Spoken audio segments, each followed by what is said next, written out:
It's the Pac-10 versus the Pac-12. Find out the latest developments.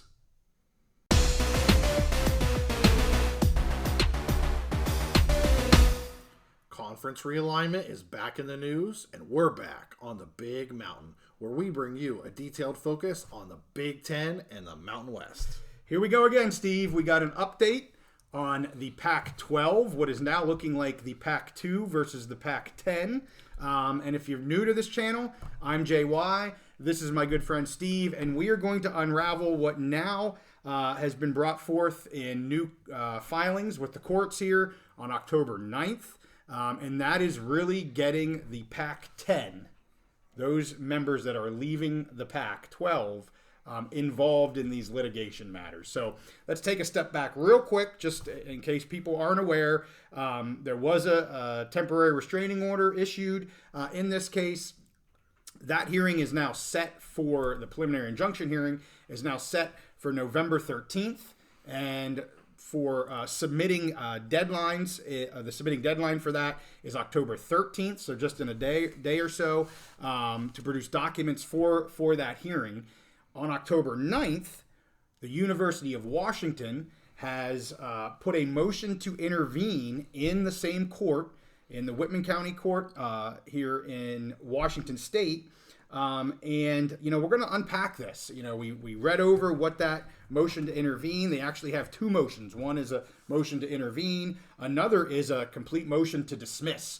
So let's unpack these kind of in two different segments. We'll start with the motion to intervene, and really that's getting them set up to be a party to potentially this hearing. Now, you're going to see in the dismissal, they don't even think there should be a hearing. So that's for the first part. Let's talk about the intervene as if there is going to be something in the Whitman County Court. And I want to read a little bit of the introduction here, just because I think it really lays the foundation for what these motions are all about. This, again, is specifically Washington University, or the University of Washington, doing this, but the other 9 schools have all kind of joined up. They're not obviously in Washington State, so they can't specifically file this motion, but they're all in agreement with what this motion is stating. And frankly, it's what we have opined upon in the past, where we thought they were at with all of this. It is now in writing. This is exactly where they're at with all of this. So let's go into this here a little bit. So it states that both Washington State and Oregon State universities filed this lawsuit to oust the University of Washington and the 9 other schools in the Pac-12 and assume control of the conference for themselves. In Washington State's wording here, this isn't my wording or Steve's wording, this is legit directly out of the motion. From Washington. From Washington, yes. From University of Washington. They, Washington State and Oregon State, took this dramatic step without making a meaningful attempt to resolve this dispute, and without including the University of Washington and the other departing schools in this legal process. As a result, Washington State and Oregon State have been litigating against only the conference and the commissioner, who have stated expressly that they are neutral and have no position on the appropriate composition of the board to secure declaratory and injunctive relief to wield against the 10 departing members. They go on to say, University of Washington also has important arguments to present that will assist the court in resolving this issue. In particular, University of Washington has prepared the attached motion, and we're going to go through some of this, but they raise 3 arguments that should compel the court to dismissal or stay of this action. Number 1, the court should abstain in light of the well-established law holding that members of a voluntary association should be left to interpret their own bylaws. Number 2, the court lacks statutory authority to issue the requested declaratory relief without all effective parties present. And 3, Washington State and Oregon State have not and cannot join all indispensable parties. Even if Washington State and Oregon State could overcome these arguments for dismissal or stay, the University of Washington has a strong argument that any motion of preliminary injunction should be denied because Washington State and Oregon State are likely to succeed, are unlikely to succeed on the merits and cannot show irreparable harm. Simply put, the interpretation of the conference bylaws that Washington State and Oregon State are relying on is wrong. I'm going to stop there and just say we're going to go through this. I'm going to call them facts, but these are the opinions of University of Washington and their legal team. These are their legal arguments. These are their legal arguments. And then we're going to get into some of our opinions on the legal arguments. I mean, these arguments here are things that we've said before. If you've heard some of our episodes in the past, exactly what we've been kind of talking about from an opinion basis, and it is exactly the opinions of the attorneys for the University of Washington. They go on to then say, the conference and commissioner cannot be expected to advance the University of Washington's arguments or adequately represent the University of Washington's interest. They have made it clear that their view is that this is a dispute between the members, and they're not going to take a position in this litigation on how to interpret the bylaws. I'm going to stop there for a moment because there's a lot we can unpack with that. A couple things that I just want to kind of mention in terms of their introductory paragraphs. I will say, especially for that last piece where it says that the conference has made it clear that they can't take a position on this litigation on how to interpret the bylaws, I would take some issue with, because they have issued letters, the conference has issued letters in the past saying that some of these members that are leaving cannot vote any longer. Mm-hmm. So they have taken a position here, right or wrong. Again, I am not here to say one is right and one is wrong. Clearly, we have two dramatically different opinions, but that statement isn't honestly correct. They have written letters in the past that have taken sides, if you will, on what the bylaws say. The other thing I wanted to point out that I find interesting, I mean, they talk about this well-established law in terms of voluntary associations left to interpret their own bylaws. I find that interesting. I mean, clearly, I'm not going to go through the court cases that they cite. If you've ever seen these, they list court cases in terms of past practices of laws. Legal precedent. Yeah. So they do list some of those there. I don't know how much that holds water. Honestly, that's what a judge is going to have to decide. I might maybe, if I know these rulings is well established, really accurate, I don't know. But I found that interesting. They certainly are piling on their side of the story. It goes on then, all 12 schools, the conference and the commissioner, have now begun a mediation process with the Honorable Lynn Phillips in an effort to resolve their issues outside of the court. So I did notice that I believe that started about 2 weeks ago, a week and a half ago, where they have started this mediation process to try and come to, I would assume, some sort of a settlement or a way around going through this full litigation process. We'll keep on top of that as things come out in terms of that process, but at least they're trying to work through this outside of the courts.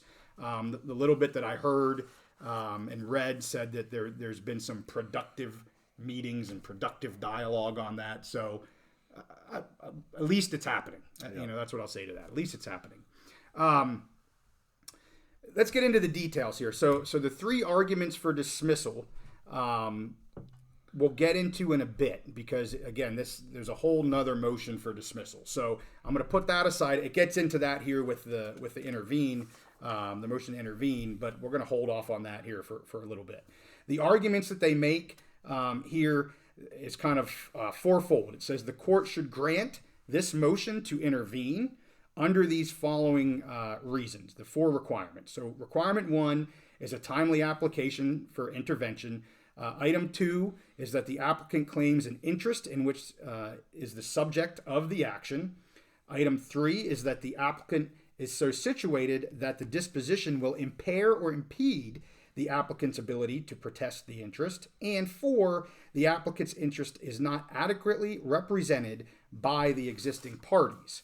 And clearly, I think, obviously, they get into, again, more detail on all four of those. They all seem to make sense here. Again, from opinion side for me, I think they all clearly make sense. But again, a judge has to rule on whether or not he he would agree with all of that. They then actually talk briefly about assets, which again, we've talked about assets. We really were focused on liabilities the last one or two episodes. But in this motion, they do say that the conference has substantial assets in the form of its media rights agreements, ownership of archival game footage, and physical real estate, among other things. The conference also faces prospective liability and litigation, including large antitrust class actions related to student athlete name, image, and likeness rights. So as we've been saying, and they obviously talk about a little bit of the assets and potential liabilities here, the potential risk and whatnot. So with that, let's get into the second piece, but I definitely want to hear your opinions. Steve. Yeah. So let's split this up. Yeah. And let's talk about a little bit about this. The first motion to intervene. Yeah. So first of all, I think all of that makes sense. And when we went back to the first video we did on this, we were talking about the judge. Maybe it was the second video. His comments. He was surprised that all of these other schools were not listed parties. Yes. And he said right away that he thought they would have a valid interest in the case, that they would want to be added on. Right. And that was a big reason he wanted to push the hearing out, grant the temporary restraining order to give these schools time to make their case of why they should be joined to this case. So I think all of those make sense. And the judge has already kind of signaled as to his thoughts on that when he said, these guys are going to want to be a party and they have a vested interest. Yes. So we're going to give it time for them to let us know that they want to be a party. To me, all of that seems very cut and dry. I mean, you never know what a judge is going to rule. Right. But he's given some pretty clear indications, and those 4 points, they make sense. And for all of those, it's not really an argument of, for a judge to decide right and wrong. It's just hey, are they interested? Do they have a valid interest? Whatever. Right. Now, where I think that they start to go a little off kilter on this is where they already get into their reasons for the motion to dismiss. Right. I'm not exactly sure why they would do that as part of this, unless it's just they feel like they need to show that, hey, we want to get in this because we want to have it dismissed, and they're just trying to give a little preview of that. So that's all as far I'm going to go on as far as the motion to intervene. Okay. All of it makes sense. Yep. I think we saw this coming. The judge saw it coming. Everybody saw it coming. We did have some questions as to how that was going to work out between Washington and Washington State, Oregon State.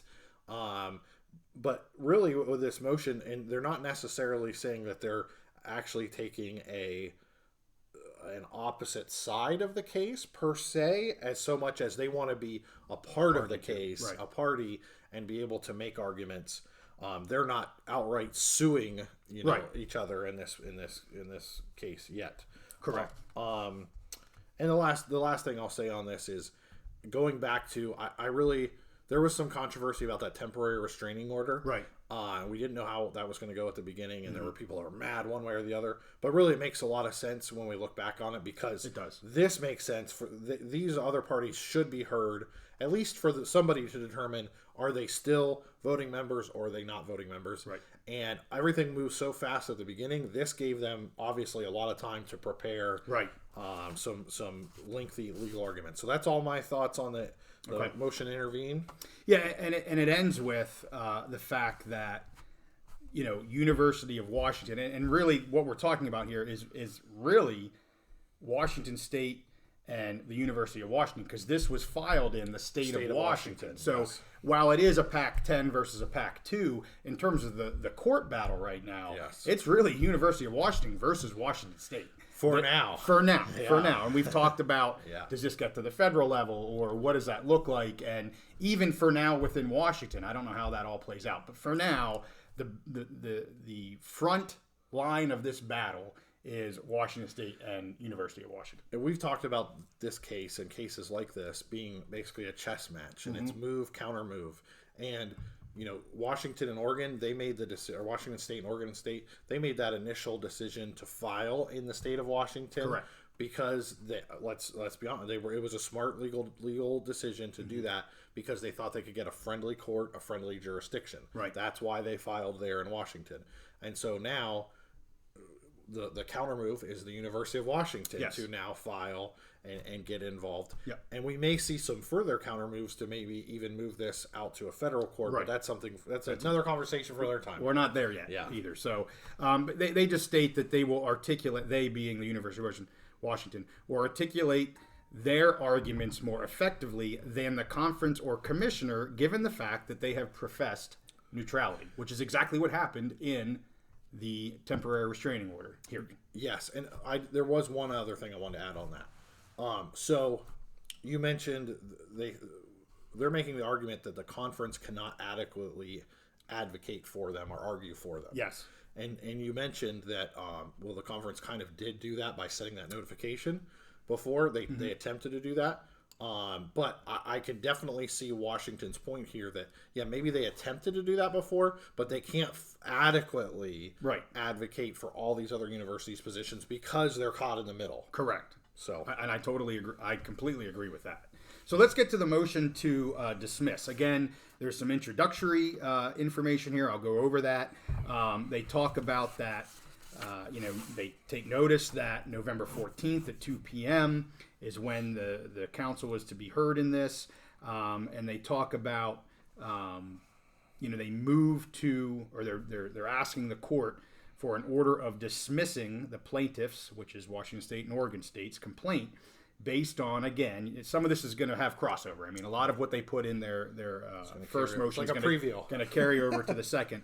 But anyway, well-established abstention and joinder law in both Washington and California, or in the alternative, for an order staying the matter until after the PAC-12 conference members currently pending mediation concludes. So that's how they kind of get things rolling here. So the arguments here that they make, the first argument is that basically principles of judicial restraint hold that court should abstain from disputes concerning the interpretation of bylaws. They then go on to say, under that one topic, that absent any sort of contravention in the bylaws themselves, the courts must abstain. So that's not in these bylaws. They then go on to state that all of Washington State and Oregon State's claims require the court to rule on interpretation of conference bylaws. And they seek an interpretation of the bylaws that makes no sense. This, of course, according to the University of Washington side of things. The second piece there then is they state that Washington State and Oregon State's claims should be dismissed because the 9-member schools not named in this lawsuit are all indispensable parties. Again, under that, they go into more detail to state that the 9 schools are necessary parties whose financial interests, bargain for contractual rights, and student-athletes' experiences will be impaired by the relief the plaintiffs seek. Secondly, under that point, the court lacks the power to join all 9 absent conference members. Obviously, they're saying 9 here because this is in the state of Washington. So obviously, the 10th member there is the University of Washington. That's why they're stating 9. And then the third item under that is the court cannot proceed in equity and good conscience. The third item then is the court has no authority to issue the requested declaratory relief because not all effective parties are present here. They go on then to say that without every member as a party, the court cannot make a complete determination of the appropriate composition and voting authority of the conference's board of directors, and that the 9 absent schools are each unable to protect their interests in this litigation. And lastly, the requested declaratory judgment would necessarily affect the 9 absent schools' stake in this conference. They then conclude, for the foregoing reasons, this court should dismiss the plaintiff's complaint for breach of the bylaws, declaratory judgment, an injunctive relief, or, in the alternate, stay the matter in light of the mediation currently underway. And that's how it ends. So there's where you're at with the motion to dismiss. Yeah, so I have a few thoughts on that. Yep. Okay, so first of all, I want to get back to an argument that they made earlier as a precursor to their motion to dismiss. Okay. Where they again made that argument of that there's no irreparable harm. Yes. I think, and again, I don't know if this is something like they have to state that just to even be heard or whatever, but I think they're barking up the wrong tree again. Yeah. The judge basically laughed at them last time. When the PAC-12 lawyer tried to make that claim that there was no irreparable harm. Right. I mean, that just, it doesn't seem like a very good argument, especially for this judge who's basically already laughed that out of court. Right. And said, obviously, any sane person could see that there could be irreparable harm to these two universities. So that's one part that I thought. Well, I'll say to that, I would say I almost think they have to bring that up. They might. That might be. I think it's just... We're not lawyers, so right. we don't know. And while we know what the judge said and we heard all of that, I would guess because of where the TRO went and where that hearing kind of came from, I'm guessing they wanted to at least... It's not a big piece of it. It is mentioned, but at least make the argument. Yes. Yeah. It's interesting as far as the bylaws. They're classifying this as an argument between a group of members over their bylaws. Correct. Which, if they can make that argument, it obviously would help their case. Whereas Oregon State and Washington State in their previous filings, they've basically made the point that those other teams are not even part of our conference anymore whatsoever. And they used the letter that was sent from the Pac-12 to USC and UCLA as the precedent, and the fact that they stopped voting before once they notified the world that they were going. So I understand why they're making those arguments, because it obviously helps their legal case. Yes. But it's going to come down. So that's one thing. Now the whether or not the parties are indispensable. Yeah. Again, that really ties in. And so for me, I think some of the clues here tell me that they're not making the treasonous 10, Washington and their pals. They're not making an argument for this judge. No. They're making an argument to possibly go to an appeals court. Yes. Or eventually to get this moved to federal court. Yes. For them to say this, and this, and this judge doesn't even have the power and the authority, because I don't think they would make some of these arguments to this judge, seeing how the first hearing went. Right. So to me, this is a further play. They're really making the argument that this shouldn't be in Washington. This should be a larger case, either not be a case whatsoever, or should be a larger case, possibly in federal court. And also looking at the next. To me, it looks like they think that they're going to lose here in Washington if it continues to go in Washington. So they're already trying to make those arguments on appeal, or setting the foundation to move it to a federal court, which is smart for them because, Washington State and Oregon State got to pick the venue at the beginning. Right. They picked the most friendly venue to them, and the other parties definitely want to move it. Now, all of that goes to say, one, I think a lot of these arguments are straw man arguments, red herrings, smoke screens, whatever you want to call it, smoke and mirrors. It all comes down to, and whether it's this judge that rules or an appeals court, the Supreme Court, United States Supreme Court, Washington State Supreme Court, whoever, right? It's all going to come, all the other parts of, are we still in it, are we not, is going to come down to the bylaws, because the bylaws are a contract, and you can cite Washington precedents and all these other things. This is an extraordinary case. This is a case, you have 12 schools across, how many, we said 9 states, 9 different states. This is interstate commerce. I don't know that you can cite any specific cases in Washington that's really going to be established legal precedent, because this is such an extraordinary circumstance. So to me, all of this is smoke and mirrors to kind of distract from what the overall thing is. Are they still members? Or are they not members? And bylaws, in the way that they acted with each other in negotiating contracts, is essentially a contract. We have a contract here. This isn't just an organization. They said a voluntary organization of members. This isn't our Lions Club or our Rotary Club or something, fighting over who gets to plant flowers in the park. This is a contract between 12 different parties. One side is arguing that these other people already broke the contract, and the other side is arguing, no, we're still in the contract. And so that's what the argument's going to come down to. Yes. Now, my thought on this is either I like the fact that it's in mediation, and I like that they bring that up as a possible solution, because I think that this is going to be either solved in mediation or a settlement out of court, or if both sides continue to fight this, I think this is going to be a long, long process where we might see it move jurisdictions 2 or 3 times and eventually end up in federal court. And that might set some precedent for other conferences and what's going on. And I think both sides have too much risk. If they take this to whatever the final court is and it comes down to, are you not members? Are you members or are you not members? Both sides have a lot of risk, because the treasonous 10, if they were ruled not to be members, Washington State and Oregon State can basically just keep all of this money, not give them anything. Right. That's a huge risk from their part. Yeah. If Washington State and Oregon State lose and it's determined that they are members, they are voting members until they leave, then the other members can just come in and say, boom, the conference is gone, and which would cause them harm. However, if they're ruled to be members, it's a voting majority, 10-2. They can do. So I think both of them have so much risk that it makes more sense for them to go to mediation, come up with a settlement out of court. And if not, I see this being drug out, going into the federal courts, possibly the Supreme Court eventually. Yeah. It's all my thoughts. Yeah. Well, I wanted to start out with kind of the facts of what's in here. I know we got into some legal mumbo jumbo, tried to put some slides up so it's a little bit easier to get through. But I'll give my opinion on this now. Okay. I know those were your thoughts. Yeah.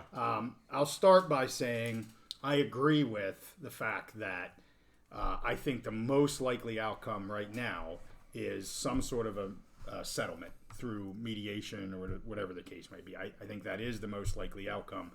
And I will say, being in negotiations as part of my job, typically when you have two parties, they start on the extremes. You certainly don't want to start here because you're already giving things up. So you start on the extremes and you work your way to some sort of an agreement where supposedly nobody's happy, and that means everybody wins. Yes. But anyway, you start on the extremes, and I think that's obviously what we're seeing here. Yes. 1 or 2 schools say, we own the conference, which is, I know the Oregon State and Washington State people would say, yes, we do. That's in my opinion, that's pretty extreme for where things are right now. But then you've got the other treasonous 10 saying, no, we're equal members just like you are right now. I mean, what else are they going to say? Right. I don't know if I would say that's extreme, but of course that's what they're going to say. So 2 dramatically different, very far apart views. And it all is going to come down to, in my opinion, how do the assets and then liabilities out of that get divided up? And, if you want to say this is a Washington State and Oregon State last stand type of thing where they're going to, they got left to kick to the curb and this is how they can stick it to them.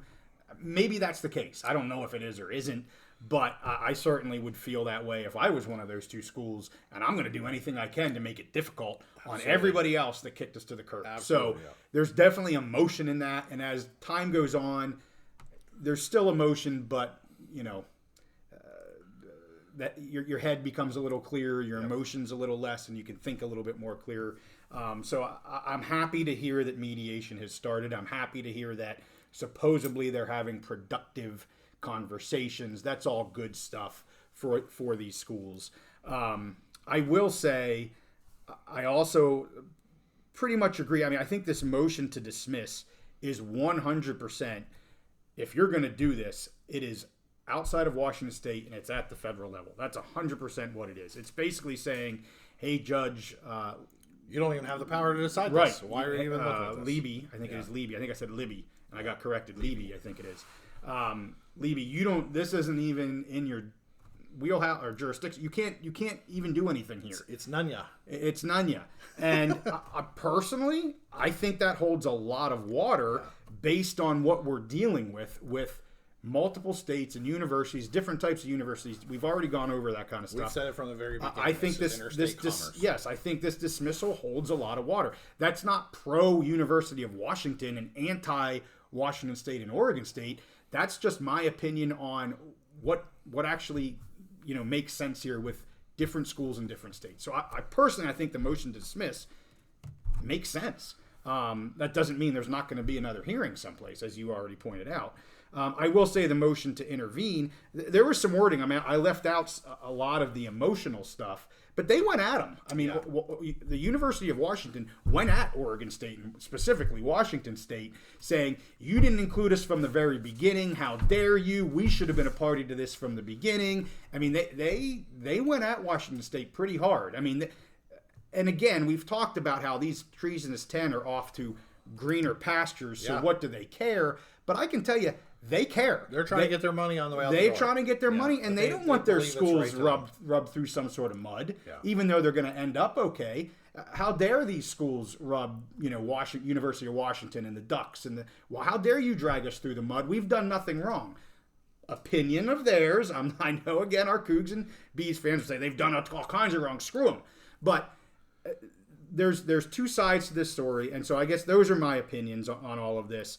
I honestly see the dismissal making a lot more sense than the intervene. I mean, the intervene I don't know how you don't approve the intervene. Yeah. Like, that's a... So you think that makes sense? I think that's a gimme. Yes, as long as they filed this. The last time we talked, I think you were a little leery on whether or not they would, just from a interstate litigation type. I wasn't sure if politicians would get involved first and keep them from doing it. I'm thinking, I don't know how they don't. They absolutely should. I don't know why they wouldn't, and they have. Yeah. So this is kind of going the way I think we thought. The intervene doesn't surprise me. I think maybe taking the step to ask for a dismissal at this point maybe surprises me a little bit, but I also totally understand that. Yeah, and I really don't see. I don't see the judge agreeing with them. Yeah, because would have to agree with them, saying I don't have jurisdiction in this case. Yes, and right. He already agreed to hear it and agreed, but I think it is smart. It's laying the foundations for possibly a change of venue or change of jurisdiction, moving it to federal court and stuff. Right. Now I will say I talked about crocodile tears. Yes, you did. When we were talking about the SEC. Yep. And I do think there's some crocodile tears in that of how dare you not involve us. Well, here's the thing: is Oregon State and Washington State's entire argument is that they're no longer part of the conference. Correct. So if they if they put them in the lawsuit to begin with, they're basically undermining their own legal agreement. Right. Where they are suing the conference, and those other are not. They're making the argument that they're not even part of the conference. They're not interested parties. Now it makes sense on the other hand that all these other parties want to get in. That's right. But some of that I don't know. It comes across as a little bit of crocodile tears, because obviously they don't want them to be part of this. Right. Well, but of course they're going to say that too. I mean, it's just pissing in each other's Kool-Aids. Yes. And I mean, if the Cougs and the Beavs bring Washington in the beginning, and their point is, and their case is, they're not a member anymore. Right. By bringing them in, you're almost saying, well, they are a member. You're undermining it to your point. So anyway, that is the update we are going to keep on this. As I said, the due date for production of documents in the original hearing is October 13th, so that's only a day away here. And then also we've got the hearing for this. So we did find, I guess, one last thing we do want to point out is that this motion to intervene, that the hearing date requested was October 25th, and I believe you found that was granted. So it looks like there will be a hearing for this on October 25th. So it looks like we're setting up for a couple weeks in a row that we're going to get some movement on this. Also, it appears that obviously with a deadline to produce documents, some of that's going to be made public for sure. So I think we're going to have a lot to talk about here in the next couple weeks. Things are moving ahead after it seemed like it kind of died for a few weeks, but it's getting hot and heavy now, and the party, I think, is only beginning unless news breaks that there's some sort of a settlement. And it's amazing with all of this going on the teams. The teams are still on the field. The Pac-12, this is their last season of existence as they exist now. Right. And they are having probably the most interesting season they've had that I can remember, maybe in my lifetime. Great teams at the top of the rankings, very competitive. You have Washington State and Oregon State, very competitive within the Pac. So it's just amazing. This is something that didn't have to happen. This was mismanagement. This was greed.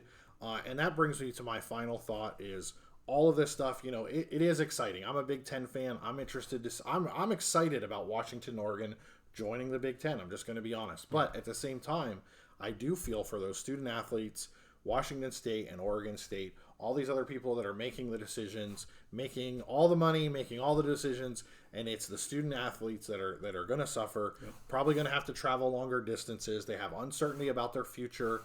They may have gone there to play for a certain coach, and now coaching staffs might be getting slashed because of losses of revenue. So all of this stuff is very interesting. The teams, they're playing their hearts out on the field, having great seasons, which I love seeing. And so I feel for the student athletes. I feel for the people in those athletic departments and in those communities that support the teams. But like you said, we're going to keep, and we're really trying not to take a stand one way or the other. I'm a Big Ten fan. You're a Mountain West fan. And we're kind of, seeing this from afar. And it does affect both of our conferences. But we're going to keep trying to bring people just the facts, the legal arguments that are going to be made. And we will bring you our informed opinions, but we don't really have a side in any of this. So that's just kind of where the end of my thoughts are. Awesome. Thanks, Steve. Hey, we hope you like the episode here. And if you're looking for more of this stuff, give us a subscribe. Again, we're going to be doing at least one episode a week on all of this. We just posted one on some comments made by the SEC commissioner. That's kind of high level overall college football in terms of the playoff and whatnot. So if you're interested in that, you can check out our channel, and that's on there. Give us some comments. Tell us your thoughts on what's ongoing here. I know the Cougs and the Beavs fans have a lot of opinions and a lot of emotion we love with this. hearing them. And so keep that up. And we thank you for tuning in. We'll see you next time on the Big Mountain.